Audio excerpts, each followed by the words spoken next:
વડોદરા જિલ્લાના સાવલી તાલુકાના ભાદરવા પંથકના આજુબાજુના ગામોમાં જંગલી જાનવરોનો માણસોમાં ભય છવાયેલો રહે છે. પશુ પર હુમલો કરી મારણ કરી નુકસાન પહોંચાડે છે અને આવા અવારનવાર બનાવ બને છે. આજ રોજ ભાદરવા પોલીસ સ્ટેશન પાછળ આવેલા ઇન્દિરા કોલોનો રહેતા નામે ઝવેરભાઈ, જે પશુપાલક છે, રાત્રે આશરે 12 થી 1 વાગ્યે કોઈ જંગલી જાનવરે હુમલો કર્યો હતો. તેમાં 2 ઘેટા મૃત હાલત છે, એક બકરીને ઈજા પહોંચી હતી.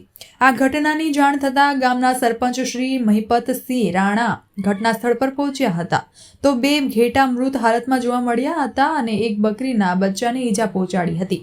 ગામના સરપંચ શ્રીએ ફોરેસ્ટ ખાતાના અધિકારી શ્રી દિલીપભાઈ રાઠવા સાહેબ અને પશુ ડોક્ટર ગૌરાંગભાઈ સાહેબને જાણ કરતા જલ્દી ઘટના સ્થળે પહોંચીને મૃત 2 ઘેટાને ચેક કર્યા અને કાર્યવાહી હાથ ધરી. બોલો.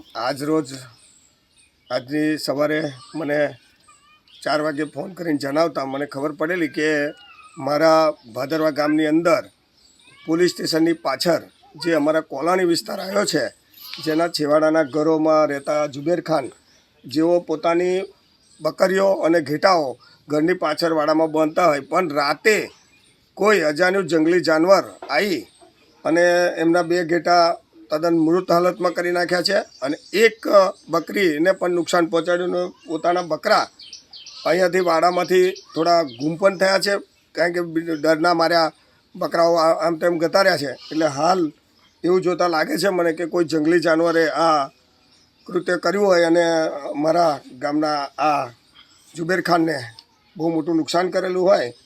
જેથી આ મીડિયાના માધ્યમથી હું ફોરેસ્ટ ખાતાને વિનંતી કરવા માગું છું કે મને યોગ્ય કોઈ જંગલી જાનવર હોય તો પિંજરું મૂકી અને એને પકડે, એવી મારી ગામના સરપંચ તરીકે ભલામણ છે.